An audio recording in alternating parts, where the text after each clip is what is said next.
Elshinta News and Talk.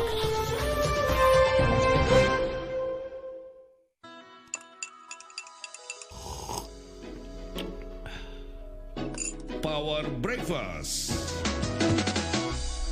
Beliau adalah seorang cendekia yang namanya semakin sering disebut-sebut di media massa ketika Indonesia dilanda pandemi COVID-19 karena kepakarannya. Beliau adalah guru besar Fakultas Kedokteran Universitas Indonesia dan Kepala Lembaga Biologi Molekuler Eijkman periode 2014-2021. Beliau adalah Profesor Dr. Amin Subandrio W.Kusumo PhD SPMK yang baru saja purna tugas di lembaga Eijkman tersebut. Saya sapa Profesor Amin Subandrio. Selamat pagi, Prof. Selamat pagi, Mas. Salam sehat, Prof ya. Mas, selamat pagi. Salam sehat sama-sama. Baik, Prof. Apa kegiatan pagi ini, Prof?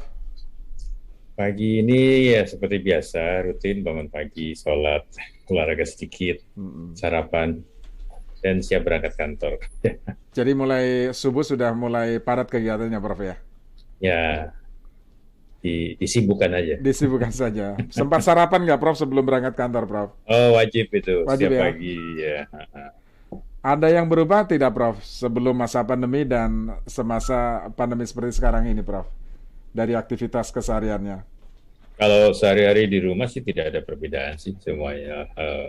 Ya tetap seperti gitu, karena itu penting untuk menjaga kebugaran juga ada ya. kebugaran dan kesehatan. Ya. Oke, olahraga favorit apa, Prof, biasanya, Prof? Kalau di rumah? Saya masih main tenis seminggu 2 kali. Oh ya? Ya, Masih rutin ya, Prof ya? masih rutin itu. Itu juga wajib kalau nggak hujan. Ya, itu salah satu tips menjaga kebugaran ya, Prof ya, selama ini ya, Prof ya. Itu Ya. biasanya dilakukan bareng keluarga atau dengan... Kebetulan di kompleks kami ada satu lapangan tenis, jadi ya dengan warga aja.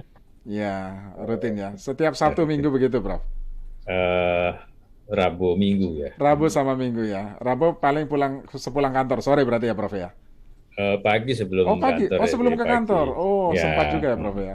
Luar ya biasa. sebentar lah, lebih singkat kalau hari itu. Iya, baik.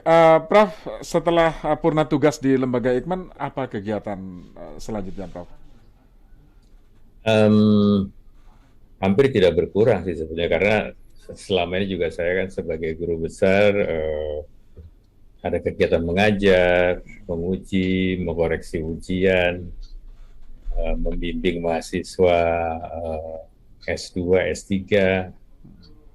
sehingga hampir tidak terasa ada perubahan ya, Ya, karena kita ya berupaya mengisi jam demi jam, bahkan menit ke menit itu sudah kita atur sedemikian rupa supaya tidak ada yang lowong gitu ya. ya. Jangan-jangan setelah purna tugas dari Lembaga Eijkman, jadwal mengajarnya jadi lebih banyak, Prof. Kelihatannya begitu. Ya. Tapi kalau riset atau apapun masih terus dilakukan ya, Prof ya? Saya masih resminya sih saya masih bertanggung jawab untuk pengembangan vaksin merah putih ya. Oke. Progresnya bagaimana, Prof, sekarang, Prof? Sekarang ini ya ini kan dalam masa peralihan ya sebetulnya dari fase R&D ya, fase laboratorium ke fase industri. Nah, dalam setahun terakhir kami berupaya untuk meningkatkan produktivitas, meningkatkan kualitas, kemurnian dan sebagainya. Dan terakhir ya di 3 bulan terakhir tahun lalu kami sudah bisa memenuhi harapan industri. Ya, jadi yield-nya sudah bagus, purity-nya sudah bagus, imunogenisitasnya juga sudah sesuai. Nah, ini tinggal pembicaraan akhir dengan pihak industri aja nih, untuk dilanjutkan. Oke, jadi sebetulnya visinya jauh ke depan ini lebih kepada industri pengembangannya, Prof ya? Ya, fase berikutnya adalah fase industri. Ya. Jadi kalau untuk yang laboratorium itu sudah selesai atau bagaimana, Prof? Sehingga kita harus beranjak ke fase berikutnya. Ya praktis sudah selesai, tetapi kami kan terus harus mengawal. Jadi ketika sudah masuk ke fase industri pun laboratorium tidak lepas ya. Artinya kalau misalnya ada yang masih harus disempurnakan ya kami tetap melakukan hal itu. Ya. Ya, jadi tidak seperti satu blok selesai kemudian dilepas masuk blok berikutnya. Itu interface-nya itu ya liquid lah gitu ya. Jadi kami bisa masuk ke industri, ya industri juga sebenarnya sudah terlibat sejak fase R&D ya. Jadi cair lah gitu. Iya. Publik kan, ya publik dikagetkan dengan pengumuman dari lembaga Eijkman ya mengenai pembubaran pengambil alihan, tepatnya lebih kepada pengambil alihan Kedeputian Infrastruktur Riset dan Inovasi BRIN, Prof ya, terkait dengan kegiatan deteksi COVID di lembaga Eijkman ini. Nah, apa sesungguhnya yang terjadi, Prof, sebetulnya? Ini sebetulnya dampak dari restrukturisasi ya dengan adanya BRIN ya, karena kan sesuai dengan peraturan yang berlaku untuk BRIN, semua kegiatan penelitian tidak hanya di Eijkman saja, tapi yang di kementerian-kementerian lain juga demikian akan berada di bawah koordinasi BRIN. Ya, jadi dari Kementerian Kesehatan, Kementerian Pertanian, Kementerian Kelautan dan semuanya itu menjadi di bawah koordinasi BRIN dan lembaga Eijkman sebagai lembaga yang didirikan oleh Menteri Ristek. Ya, jadi itu merupakan bagian dari Ristek ya sejak dulu. Nah itu kemudian dimasukkan dalam struktur yang baru dan dijadikan namanya berganti menjadi Pusat Riset Biologi Molekuler Eijkman. Nah, sesuai dengan kebijakan pimpinan BRIN, sebagian alat-alat itu dipusatkan di Cibinong, termasuk alat-alat yang dipakai untuk diagnostik ya, yang PCR, dan juga untuk whole genome sequence untuk COVID-19 ini. Yeah. Nah, karena alatnya sudah dipindahkan dan juga kita tidak bisa lagi meng-hire research assistant untuk melakukan pekerjaan-pekerjaan itu, maka ya dengan berat hati kami harus menghentikan kegiatan itu di Eijkman ya. Dampaknya apa, Prof? Dampaknya tentu jelas sekali. Dari sudut PCR, praktis kami tidak bisa berkontribusi dalam mendeteksi virus COVID-19 ini. Ya, padahal sebelumnya kita pernah mencapai hampir 1.000 tes per hari. Di bidang whole genome sequence juga sampai dengan beberapa bulan lalu lembaga Eijkman adalah kontributor terbesar whole genome sequence dari Indonesia. Tapi dengan situasi seperti ini ya kami harus menghentikan dan sekarang sudah tidak ada lagi kontribusi lembaga Eijkman. Padahal kita ketahui bahwa dengan adanya Omikron ini misalnya justru kebutuhan akan pelayanan atau pemeriksaan whole genome sequence ini semakin meningkat. Iya. Bagaimana dengan nasib para ilmuwan periset yang ada di lembaga Eijkman sebelumnya, Prof? Karena ramai di masyarakat mencermati mengenai status mereka. Jadi sebetulnya ada bisa dibagi 3 kelompok lah ya. Yang pertama adalah periset yang memang mereka sudah ASN ya, aparatur sipil negara atau lebih dikenal PNS ya, pegawai negeri swasta sipil maaf, pegawai negeri sipil itu menurut keterangan semuanya akan menjadi pegawai BRIN, ya walaupun belum belum ditetapkan akan ditempatkan di mana statusnya sebagai apa gitu ya. Statusnya pasti akan menjadi fungsional, jabatan fungsional peneliti ya, tapi akan ditempatkan di mana itu belum belum tahu. Kemudian kelompok kedua adalah yang akan diakomodir lebih dahulu adalah mereka yang sudah S3 yang bukan ASN ya. Itu menurut keterangan akan ditampung. Nah, yang ketiga yang ya bukan S3 dan mungkin masih S2, memang mereka kita rekrut untuk menjadi research assistant. Nah, sesuai dengan peraturan baru ini sudah tidak boleh lagi untuk membayar peneliti berdasarkan kontrak kayak atau honorer ya, apapun istilahnya ya. Nah, jadi dengan dihentikannya sistem honor, pembayaran honor itu, ya otomatis para peneliti menjadi kehilangan pekerjaan, walaupun kita tidak menyatakan itu diberhentikan ya, tapi de facto-nya ya karena kerannya ditutup ya otomatis tidak bisa hidup lagi. Ya. Prof, setelah ramai menjadi perbincangan masyarakat luas, Prof, mengenai pembubaran lembaga Eijkman, kemudian nasib para periset, dan juga kelanjutan dari riset yang tengah dilakukan oleh lembaga Eijkman itu, memunculkan banyak reaksi yang beragam. Salah satunya adalah ajakan agar mereka membentuk lembaga riset sendiri di BW swasta, atau mereka bekerja di lembaga riset luar negeri. Nah, bukankah ini sebuah kemunduran, Prof? Artinya kita rugi jika memang itu terjadi, Prof?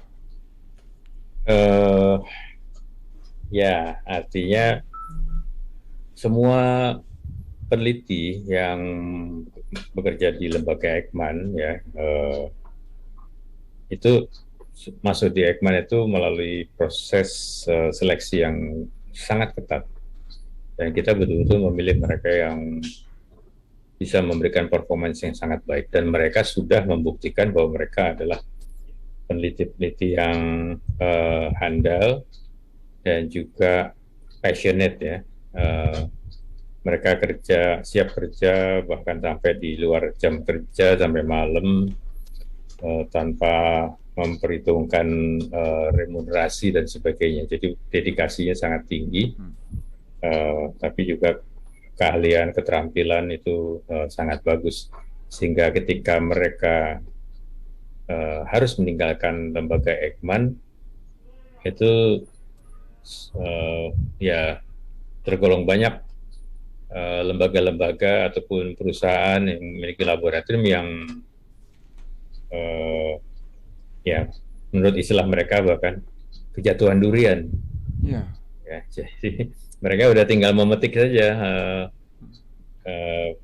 ahli-ahli itu ya, yang tadinya sebagai riset asisten di Eijkman itu diambil, dan ya tidak perlu mulai dari nol, mereka sudah sangat siap untuk memberikan keahliannya. Iya. Iya, Prof, sangat disayangkan ya, karena beberapa karya mereka ini sudah diakui baik di dunia apalagi di dalam negeri ya, di dunia internasional juga mereka banyak mengakui. Misalnya ada beberapa kontribusi lembaga Eijkman, diantaranya tadi soal RT-PCR dan genome sequencing ini ternyata juga sudah ada di lembaga Eijkman sejak 30 tahun yang lalu. Informasi yang kami dapat dari beberapa literatur seperti itu, Prof. Kemudian melakukan beberapa penelitian seperti HIV/AIDS, kemudian flu burung H5N1 itu, kemudian SARS-1 hingga virus penyebab COVID-19 juga diteliti di lembaga yang Prof. Amin dulu tangani di sana ya, sebelum pulang tugas. Nah, artinya sangat besar sekali kontribusinya untuk kemajuan kesehatan masyarakat ya dunia, apalagi untuk kita, Prof. Sangat sayang sekali kalau memang dibubarkan dan mereka tidak tahu kemana lagi mereka harus disatukan, Prof. Iya, Ya, dari sisi itu memang betul, artinya banyak yang merasa dirugikan ya. Artinya selama ini kami sudah menjalin kerjasama dengan berbagai pihak, baik di dalam maupun luar negeri ya. Kami mendukung tidak hanya di bidang kesehatan ya. Kalau di bidang kesehatan pastilah, artinya hasil penelitian kami sudah banyak diterapkan di pelayanan kesehatan ya. Misalnya untuk penyakit talasemia, untuk hepatitis, untuk malaria, ya, itu banyak hasil-hasil penelitian dari lembaga Eijkman, dan kami kerjasama dengan pihak kepolisian, misalnya mungkin ingat ya tahun 2004 kalau nggak salah ya, waktu peristiwa bombing di kedutaan Australia ya, itu yang mengidentifikasi dalam waktu kurang 2 minggu pelakunya itu berdasarkan studi dengan menggunakan teknik sidik jari DNA ya, itu bisa ketahuan siapa yang pelakunya. Dan sejak itu juga kami membantu kepolisian untuk mengidentifikasi baik korban kecelakaan ya, disaster ataupun pelaku kejahatan. Tapi kami juga membantu Kementerian Kehutanan ya untuk konservasi kehutanan dan lingkungan hidup, konservasi hewan liar yang dilindungi ya. Kemudian juga mengatasi berbagai penyelundupan. Kami mendukung juga Kementerian Pemberdayaan Perempuan dan Anak-anak terkait dengan perdagangan wanita dan anak-anak. Juga kami kerjasama dengan TNI Angkatan Darat ya, untuk penelitian malaria, untuk pencegahan malaria ya, pada teman-teman kita Serdadu yang ditugaskan ke beberapa daerah. Nah itu beberapa hal yang sekarang tiba-tiba hilang. Ya, jadi belum tahu lagi siapa yang akan meneruskan. Ya. Tapi kabarnya sejumlah riset yang tengah dilakukan oleh lembaga Eijkman ini akan terus dilanjutkan, Prof. Ya, kami berharap demikian. Ya. Jadi sebetulnya di tahun 2019, 2020 lembaga Eijkman sedang berencana untuk mengembangkan diri ya. Waktu itu masih dipimpin oleh Pak Menteri Bambang Brojonegoro. Sudah merencanakan untuk pengembangan fasilitasnya, gedung baru, dan penambahan staf dan sebagainya. Tapi ya situasi kemudian berubah. Ya. Baik, Prof. Sebelum kita lanjut, kita sapa pendengar dulu, Prof. Ya. Sudah menunggu ada Pak Imam dan Pak Citra, keduanya dari Bogor. Pak Imam, silakan Pak Imam. Assalamualaikum. Ya, waalaikumsalam Pak Imam. Ya, pertanyaan sederhana saja. Dari pembicaraan ini sepertinya banyak kurang bagusnya, tapi kan selalu ada sisi bagusnya sebagai peneliti. Seperti ini, sisi bagusnya apa ya? Itu pertanyaannya. Kalau nggak ada bagusnya kan sayang sekali mundur jadi peneliti saya. Ya. Terima kasih, Prof. Terima kasih, waalaikumsalam. Ya. Pak Imam, kemudian Pak Citra di Bogor, silakan Pak Citra. Ya, selamat pagi, Prof. Selamat pagi, silakan Pak Citra. Prof, saya mau nanya, kedudukan lembaga Eijkman ini dengan BRIN itu seperti apa? Soalnya saya belum paham gitu. Banyak lembaga-lembaga sejenis yang melakukan penelitian, itu kenapa nggak disatukan aja seperti LIPI, kemudian Eijkman, kemudian BRIN. Terus yang kedua, para diaspora kita dengan peneliti sejenis yang seperti di AstraZeneca, itu apakah ada keinginan dari pemerintah dan lembaga Eijkman untuk istilahnya merangkul mereka kembali ke tanah air, memperkuat lini penelitian yang ada di sini. Terus yang ketiga,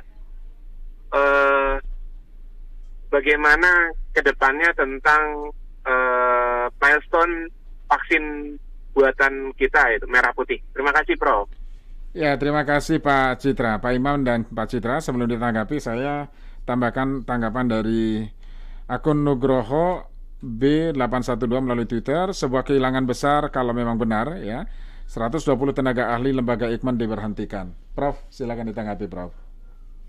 Baik, terima kasih.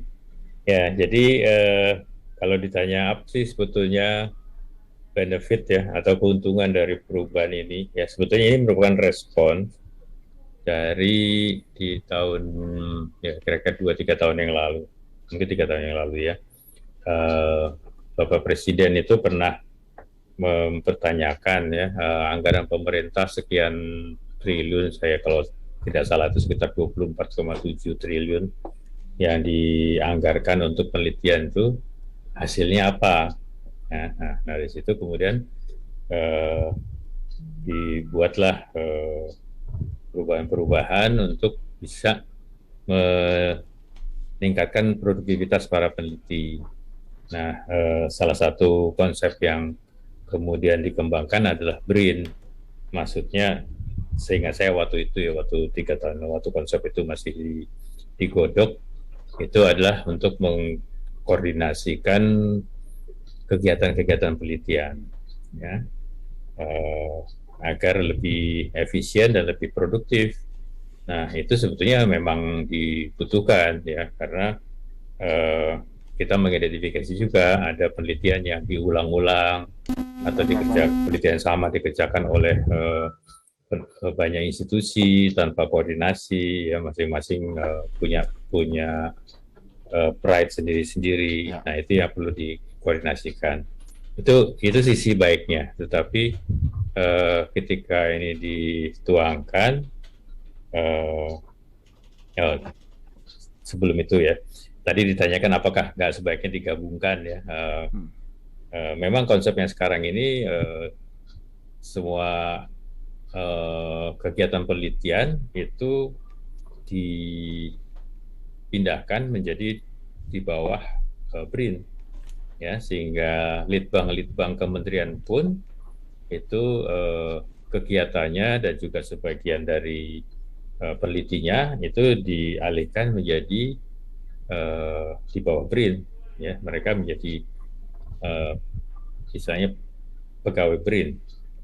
Nah, itu satu fungsi koordinasi, tidak hanya koordinasi, bahkan itu penggabungan secara fisik digabungkan, tidak hanya koordinasi.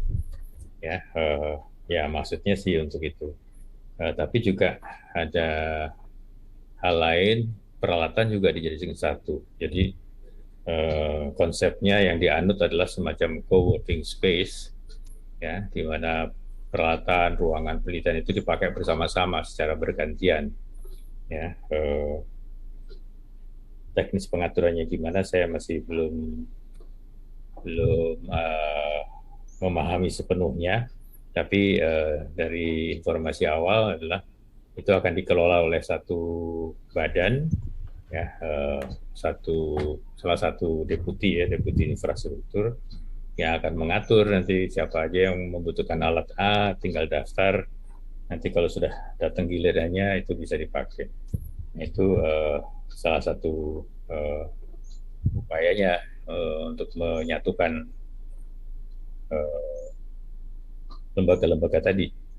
Ya, jadi istilah koordinasi itu diimplementasikan ke dalam penyatuan fasilitas, penyatuan SDM dan sebagainya, ya. Nah, jadi semua dikelola oleh satu badan, termasuk pengelolaan SDM.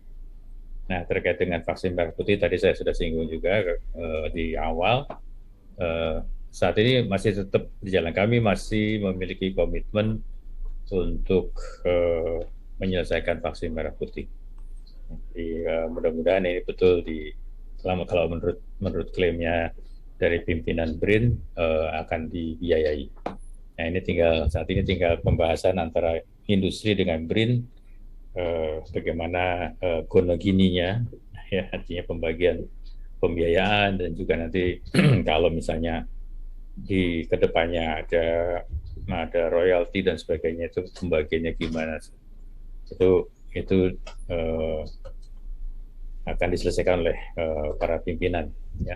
Tapi intinya kami sebagai peneliti tetap berkomitmen untuk menyelesaikan vaksin merah putih ini sesuai dengan harapan semuanya. Kita harus bisa memproduksi vaksin COVID-19 ini sendiri sehingga minimum bisa memenuhi setidaknya 50% kebutuhan vaksin COVID-19 di Indonesia. Ya. Bagaimana dengan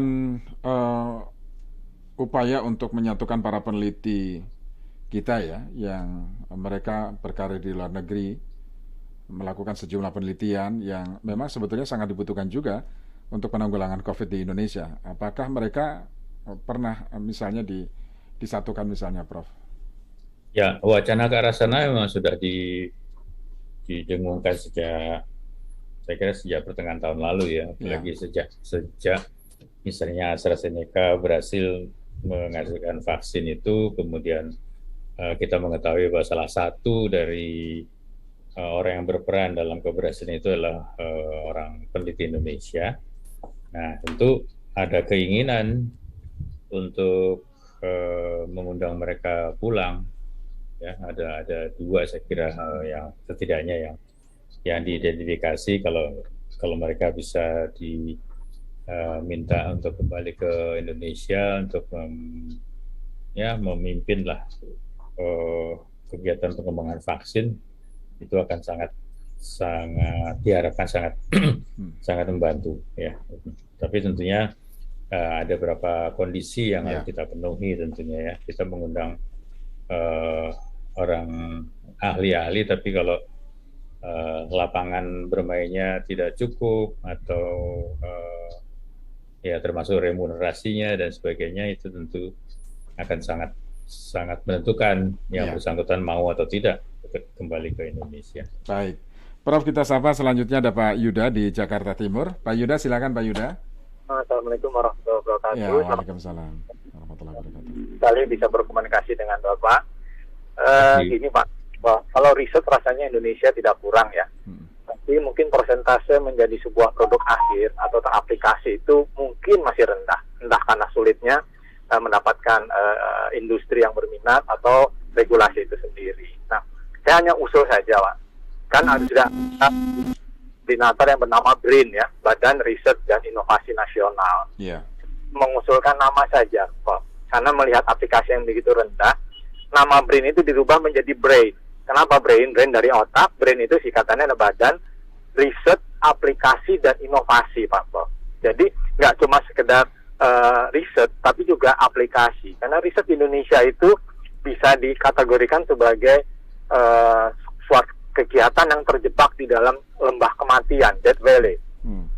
Menjadi dokumentasi mati di lembaga-lembaga riset atau di lembaga-lembaga akademisi. Sehingga mungkin namanya kita rubah sedikit menjadi BRAIN ya, menjadi mewakili otak, tapi juga mewakili aplikasi. Jadi Badan Riset, Aplikasi dan Inovasi Nasional. Mungkin begitu Pak Prof. Terima kasih banyak.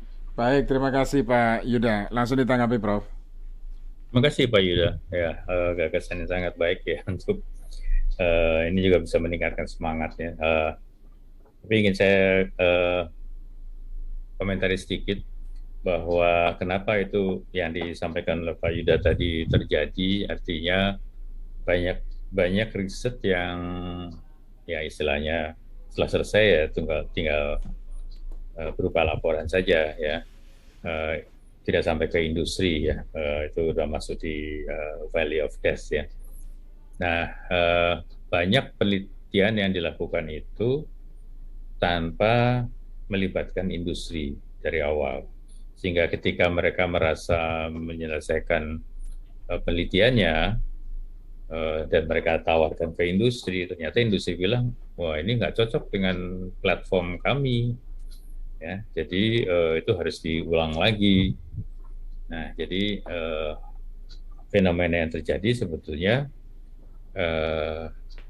para peneliti itu mungkin ya entah terlalu sibuk atau merasa bahwa ya ini by nature peneliti itu kan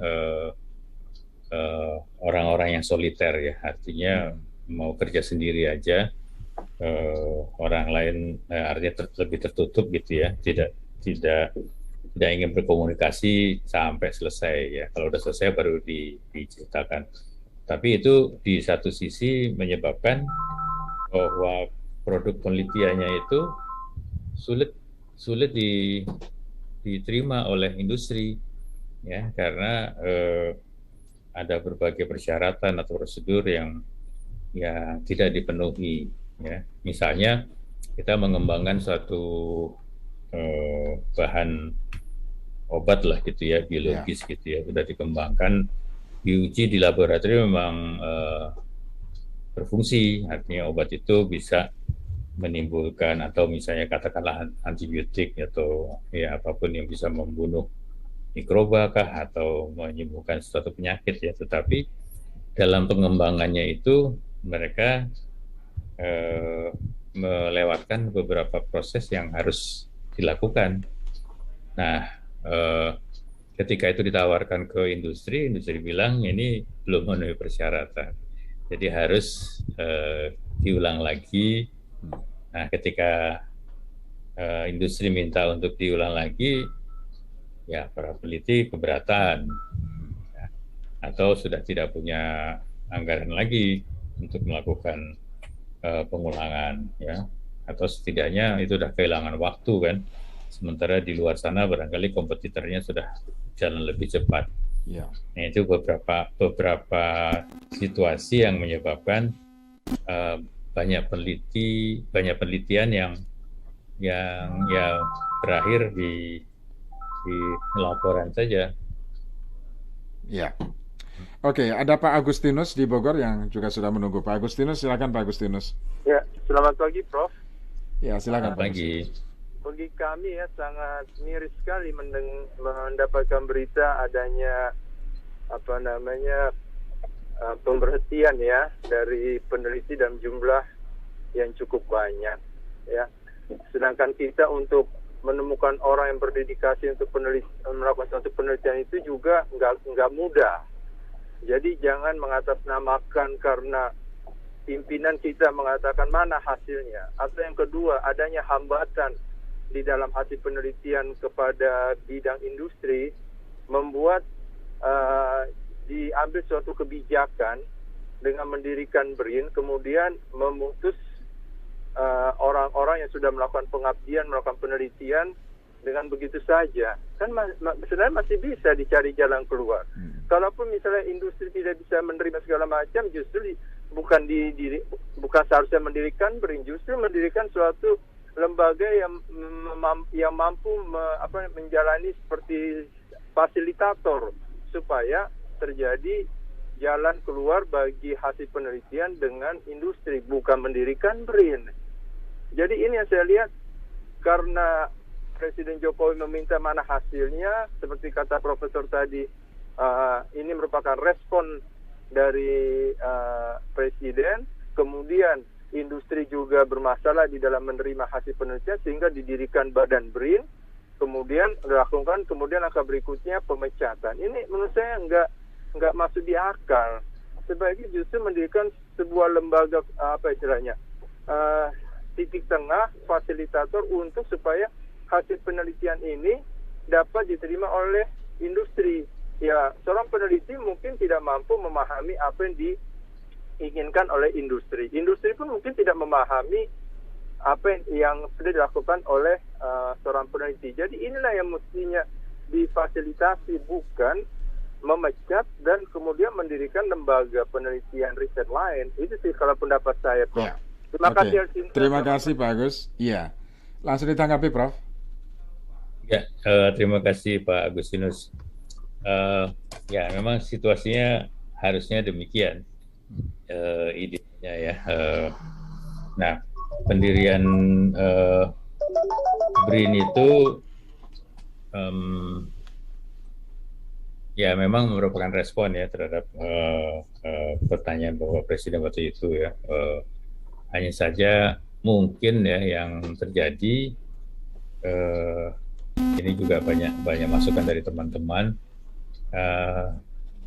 pengaturan itu atau koordinasi itu lebih banyak mengacu kepada birokratisasi. Ya, jadi aturannya seperti gini, maka peneliti dan penelitian harus disesuaikan dengan peraturan-peraturan yang ada. Ya, jadi bukan sebaliknya, apa yang kita butuhkan untuk mendukung penelitian itu, kemudian peraturan itu dibuat untuk mendukung. Jadi sekarang terbalik kan, jadinya kegiatan penelitian itu harus mengikuti peraturan yang sudah ada, ya. Pokoknya lebih ideal gitu kalau betul-betul kita sudah punya visi gimana memajukan penelitian. Nah, kemudian kita identifikasi apa yang masih harus diperbaiki, ya. Nah, terkait dengan tadi saran Pak Agustinus untuk membuat satu badan semacam intermediasi antara peneliti dengan industri, sebenarnya sudah kita lakukan sih, ya, di beberapa kegiatan, tapi memang masih sangat terbatas. Karena kami juga sangat merasakan itu ketika mengembangkan vaksin merah putih, ya.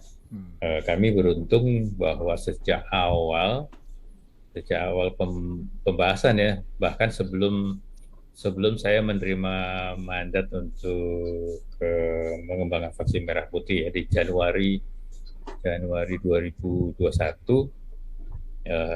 kami sudah melakukan pembicaraan dengan industri, vaksin apa yang akan dikembangkan, platformnya apa, industri siapnya di mana, peneliti siapnya di mana, kemudian kita cari titik temunya. Nah, itu baru kita jalan, kemudian konsultasi dengan otoritas, ya, Badan POM dan sebagainya, untuk memastikan bahwa semua proses yang kami lalui itu memang sudah sesuai menurut industri, tapi juga sesuai dengan peraturan yang ada, ya, dari Badan POM, kemudian juga sesuai dengan kemampuan dan pengalaman yang sudah kami miliki, maka itu bisa berjalan, ya. Pada awalnya sih ya smooth saja gitu, ya, ketika komitmen penganggarannya masih cukup besar, ya, tapi dengan adanya perubahan ini memang ada hambatan. Nah, itu juga terjadi di penelitian bidang-bidang lain. Ada yang sukses, misalnya mengembangkan katakanlah obat herbal, ya. Kalau mereka sudah berdiskusi dengan industri sejak awal, biasanya mereka berhasil. Tapi kalau ada kelompok-kelompok peneliti yang seperti tadi kami sampaikan, cenderung bekerja sendiri dulu, nanti kalau sudah jadi baru ditawarkan ke industri dengan harapan bargaining position-nya akan lebih tinggi gitu, ya, karena sudah jadi barangnya. Tapi ya itu tadi belum tentu bisa diterima, ya. Ya. Ya, Prof, apakah ini masih ada kaitannya dengan fase laboratorium menuju ke fase industri yang tadi Prof Amin sampaikan sejak awal? Betul, ya. Jadi walaupun sudah dibahas sejak lama pun, ya, ketika industri akan artinya sudah sampai di tahap industri yang mengambil alih, itu pun mereka punya persyaratan, ya. Jadi persyaratan kualitas dan kuantitas itu harus terpenuhi, ya. Ya, kami menyadari itu betul karena demi efisiensi produksi, ya. Artinya kalau produktivitas dari seed vaksin itu, misalnya bibit vaksin itu tidak terlalu tinggi, maka cost-nya akan jadi naik. Yeah. Nah, padahal kan kita berharap vaksin merah putih yang sedang kita kembangkan ini memenuhi persyaratan, pertama aman, yang kedua efikasinya tinggi, yang ketiga halal, dan yang keempat terjangkau tentu untuk masyarakat Indonesia. Ya, ya, Prof Amin. Akhirnya sejarah panjang Lembaga Eijkman berakhir di penghujung 2021 ya Prof. Berbarengan dengan masa purna tugas Prof Amin 2014 sampai 2021 ya Prof. Ya, kita masih berharap ada perbaikan ya, yang perbaikan sistem dan sebagainya yang bisa tetap mendukung kegiatan-kegiatan penelitian di lembaga Eijkman ya, karena mitra-mitra kami masih terus mengharapkan dukungan dari lembaga Eijkman. Baik, Prof, kita jeda sejenak Prof, nanti kita lanjut. Selanjutnya kita masih bahas mengenai kondisi kita Indonesia yang masih di masa pandemi seperti sekarang, ancaman Omikron dan lain sebagainya. Di satu sisi lembaga Eijkman sudah dibubarkan. Bagaimana prospek ke depan? Pendengar, nantikan sesaat lagi. Kami masih akan lanjutkan bersama Profesor Dr. Amin Subandrio, Kepala Lembaga Biologi Molekuler Eijkman 2014-2021.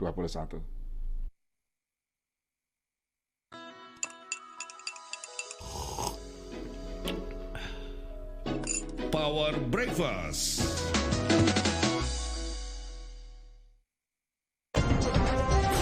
Elshinta News and Talk.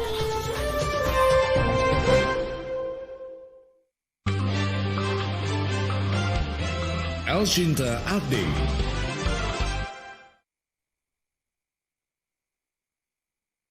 Setidaknya terdapat 4 alasan yang membuat Pemprov DKI Jakarta menyelenggarakan kegiatan pembelajaran tatap muka dengan kapasitas 100% yang dimulai pada Senin tanggal 3 Januari 2022 ini. Kepala Bidang Humas Pendidikan DKI Jakarta, Taga Rajagah, menyatakan bila kondisi herd immunity yang lebih baik dan penyesuaian terhadap SKB 4 Menteri tentang pembelajaran di masa pandemi menjadi latar penyelenggaraan pembelajaran tatap muka di DKI Jakarta. Beberapa hal yang menjadi pertimbangan: satu, capaian vaksinasi dosis 2 pada pendidik dan tenaga pendidikan sudah di atas angka 80%. Artinya dari seluruh total guru dan tenaga pendidikan sudah divaksin pada dosis 2. Kemudian capaian vaksinasi dosis 2 pada masyarakat lansia juga sudah di atas 50%. Itu menunjukkan juga untuk kondisi herd immunity di DKI juga lebih baik. Kemudian yang ketiga juga kesesuaian antara peraturan SKB 4 Menteri dengan kita. Lalu selain itu juga kondisi perkembangan proses perjalanannya vaksin untuk usia 6-11 tahun juga sedang bergerak terus, terdinamis. Artinya ini menunjukkan bahwa DKI Jakarta bisa selaras dengan kebijakan SKB 4 Menteri itu, Mas. Surat keputusan bersama 4 Menteri tentang pembelajaran di masa pandemi COVID-19 menyebutkan, mulai Januari 2022, semua satuan pendidikan di daerah yang berstatus PPKM level 1, 2, dan 3 wajib melaksanakan pembelajaran tatap muka terbatas. Dengan adanya kebijakan baru ini, pemerintah daerah tidak boleh melarang PTM terbatas bagi satuan pendidikan yang memenuhi kriteria dan tidak boleh menambahkan kriteria lebih berat. Alisan, kemeja lokal brand dengan standar internasional. Dapatkan di modern dan tradisional market di seluruh Indonesia. Ingat kemeja, ingat Alisan.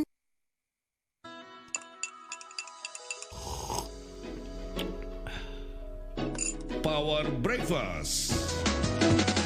Terima kasih pendengar, Anda masih bersama kami. Power Breakfast masih bersama dengan Profesor Dr.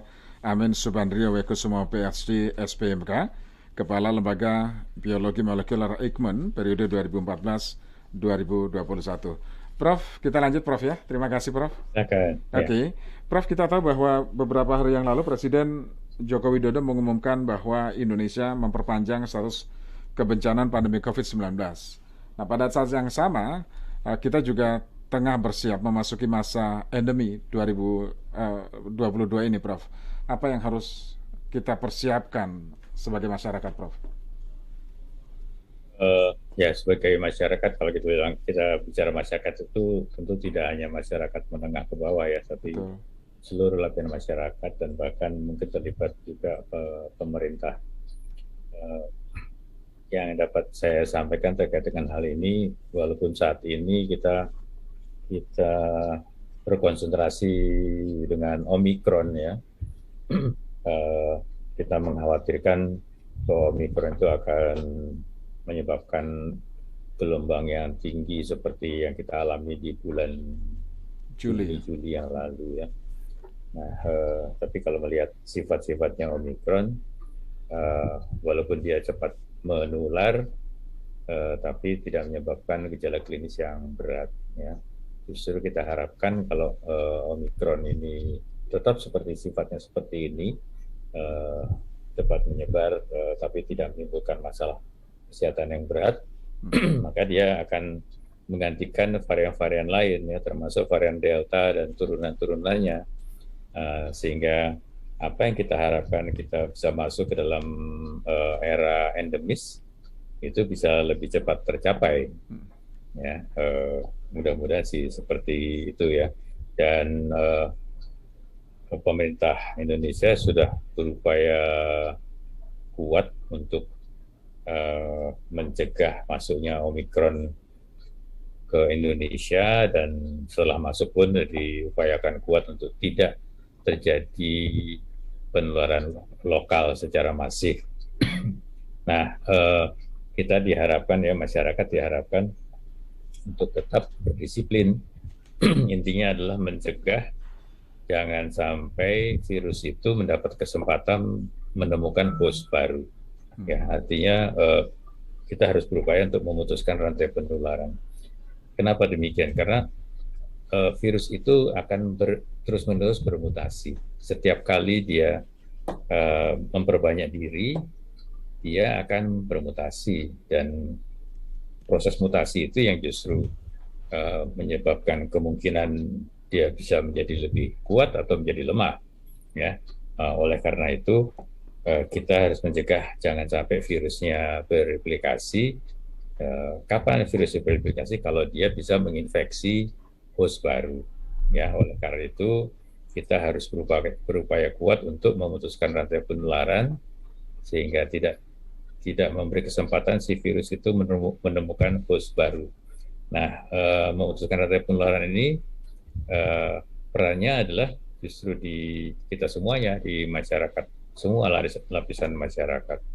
Ya, jadi dari situ kita bisa tahu bahwa 5M itu tetap harus dilakukan. Jadi bukan berarti bahwa kita boleh kendor saat ini ya, walaupun angka kasus baru sudah demikian rendah di Indonesia, tetapi tidak berarti bahwa kita sudah boleh santai, tidak pakai masker atau berkumpul ya, dengan jumlah besar.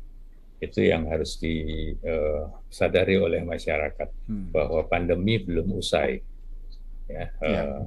Supaya fase endemis itu bisa lebih tercapai, lebih cepat tercapai, kita tetap harus berdisiplin. Samping itu juga vaksinasi menjadi kunci juga ya. Kita harapkan bahwa kekebalan di masyarakat itu bisa terus meningkat ya, sehingga tercapai herd immunity, baik itu yang karena vaksinasi maupun karena pasca infeksi, itu diharapkan bisa tercapai. Tentu dari sisi pemerintah, 3T ya, testing, tracing, dan treatment itu tetap harus diterapkan. Ya, jadi sekali lagi kerjasama seluruh lapisan masyarakat itu sangat dibutuhkan. Ya, Prof. Mengapa varian Omikron ini meskipun kecepatan penularannya 5 kali lebih cepat ya, tetapi tidak seganas dengan varian Delta, Prof? Ya, kalau kita lihat sifatnya, memang dia bisa berikatan lebih kuat dengan reseptor ACE2 ya, yang di permukaan sel manusia, dan juga ada perubahan satu lagi struktur yang menyebabkan si virusnya itu lebih cepat masuk ke dalam sel manusia. Nah, setelah masuk pun ada lagi perubahan sifat yang karena mutasi ini, bahwa dia bisa bereplikasi menghasilkan partikel virus dalam jumlah yang lebih besar. Kalau misalnya varian yang lain hanya satu virus, satu partikel virus bisa menghasilkan katakanlah misalnya 50. Nah, Omikron ini bisa lebih banyak, bisa 100 gitu ya. Jadi memang itu yang menyebabkan viral load-nya lebih tinggi ya, dan itu membuat juga penularan lebih cepat. Artinya bisa menularkan ke lebih banyak orang. tetapi dari sudut patogenisitasnya, mutasi-mutasi yang terjadi pada virus itu justru membuat dia tidak bisa menimbulkan berbagai kelainan yang berat. Ya. Jadi kita ketahui bahwa mutasi yang terjadi pada virus itu tidak semuanya bisa membuat virusnya lebih fit. Sekitar 45% justru membuat virusnya mati, sekitar 30% membuat virusnya lebih lemah, 20%-an dari mutasi itu tidak menyebabkan perubahan apapun, dan hanya 4-5% dari mutasi itu yang menyebabkan virusnya lebih fit. Lebih fit itu artinya dia menyesuaikan dengan lingkungannya, ya. Baik itu karena tekanan antibodi, tekanan obat dan sebagainya. Nah, kembali ke tadi isu klinisnya, dari sekian banyak itu 50 mutasi yang teridentifikasi di Omicron itu menyebabkan si virus menjadi menurun patogenisitasnya, ya. Jadi tidak menyebabkan gejala klinis yang berat. Ya, itu salah satu advantage-nya. Itu memang secara alami selalu begitu.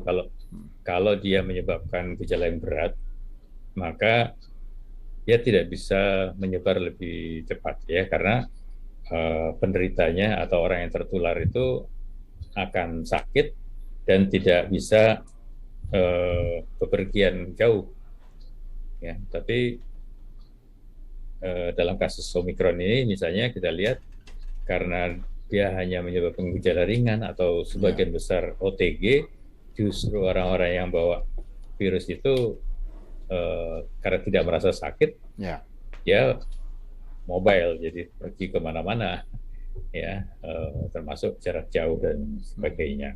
Nah, itu keseimbangan. Kita belajar dari virus lain, misalnya kalau Ebola itu begitu terserang langsung berat, meninggal. Nah, jadi penyebarannya tidak bisa jauh, ya, karena orang yang sakit itu tidak mungkin bepergian sampai untuk jangka lama, ya, berjalan jauh dan sebagainya. Iya, jadi memang itu karakteristik yang berbeda dari dua jenis varian tadi, ya, Prof, ya. Tetapi konon, ya, Prof, bahwa vaksin yang kita gunakan ternyata dianggap tidak cukup efektif untuk mencegah tingkat keparahan dari varian Omicron, Prof. Sehingga perlu dilakukan booster, ya. Karena sifat virus yang selalu bermutasi, maka perlu dilakukan booster. Nah, pada vaksin merah putih yang tengah dikembangkan oleh Eijkman ini, Prof, apakah itu juga sudah difikirkan, apakah nanti menyiapkan bahwa vaksin ini bisa menjawab kondisi-kondisi tersebut, Prof? Ya, kami sudah mencoba, artinya sudah mengembangkan sebetulnya vaksin berdasarkan varian Delta misalnya. Ya, karena waktu itu Delta, bahkan sekarang juga Delta itu masih mendominasi varian yang bersirkulasi di Indonesia, bahkan di dunia, ya. Di beberapa negara memang untuk minggu-minggu belakangan memang ada yang didominasi oleh Omicron, tapi untuk Indonesia Delta masih mendominasi. Nah, kita belum bisa memastikan apakah betul dalam katakanlah 3-6 bulan ke depan masih Delta, ataukah udah beralih ke Omicron, atau ada varian lain. Ya, tapi intinya adalah bahwa secara teknologi kita sudah menyiapkan, artinya sudah siap untuk menyesuaikan apabila memang diperlukan. Ya, tentu ini harus ada kesepakatan seluruh dunia. Jadi nanti WHO yang akan menetapkan varian mana yang akan dijadikan target vaksin. Ini sudah terjadi pada virus influenza. Ya, itu kan setiap 1 atau 2 tahun sekali diganti. Baik. Ya. Nah, ini untuk COVID belum sampai ke sana. Mudah-mudahan, ya, Prof, ya. Ya, tapi selama efikasinya masih di atas 50%, ini masih dianggap efektif untuk mencegah penularan. Baik. Jadi dalam hal ini bukan untuk mengurangi berat ringannya, tapi untuk mencegah penularan. Baik. Prof, terima kasih Prof sudah bersama kami pagi ini dalam program Power Breakfast. Sangat bermanfaat sekali mengedukasi masyarakat. Kita banyak tahu akhirnya ya perjalanan Eijkman sampai sekarang. Terima kasih Prof, saya selalu Prof ya. Terima kasih banyak. Salam sehat selalu. Assalamualaikum warahmatullahi wabarakatuh. Waalaikumsalam warahmatullahi wabarakatuh. Pendengar, demikian tadi Profesor Dr. Amin Subandrio Bekusumo PhD SPMK, Kepala Lembaga Biologi Molekuler Eijkman periode 2014-2021.